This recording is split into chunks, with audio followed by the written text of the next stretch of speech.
This week's top tips are all about how to have the conversation when you've had shit service or been let down by your friends. This one has come up for me because I've been massively let down in the last couple of weeks by a few other small businesses and entrepreneurs that I'd hired to provide a service for me. It's tough when you're in business on your own, as I'm sure will resonate with you if you're in a similar boat, in that there's only you. And that means doing all the jobs and playing all the roles: marketer, sales manager, client relationships, operational delivery, tech, the list goes on. You get the picture. Now, I'm a believer in being amazing at something specific, not mediocre at lots of things. And so I accept that I can't do all of those roles in my business myself, and therefore I rely on outsourcing them to somebody else to do. And that is a challenge in itself though, because it takes a lot of time and effort to find the right experts that can support you.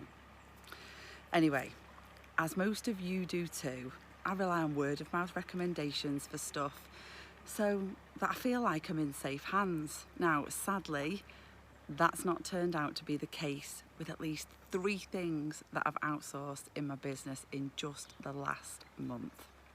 Now, without going into too much detail, people just haven't delivered on what they said they would do and still expect to be paid. Now, I know that there are lots of instances where this happens to people and they don't say anything at all. They just quietly scuttle away, cease trading with that person in a hope that they'll be able to find someone better. Now, I'm sure that you know already that that is not the assertive way to deal with these situations. So here's my top tips for next time you encounter something similar. Number 1, vow to yourself to address it. Don't allow yourself to walk away. That's the easy but non-effective way out. It doesn't help you or that other person for the future. If you have to dig deep in this one, then so be it. Number 2, remember to maintain clean intent. So this is not about you getting stuff off your chest so that you feel better. You should be addressing it so that it helps them to perform better in the future. That's consideration. And also that you don't lose out your courage. Number 3, be super specific with them about how they've let you down. Avoid big sweeping statements and remember to also mention the impact that it has had.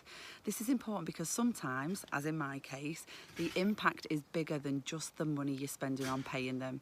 A £250 invoice to them had an impact on me tangibly of 650 quid, and potentially, because the work hadn't been done, of thousands.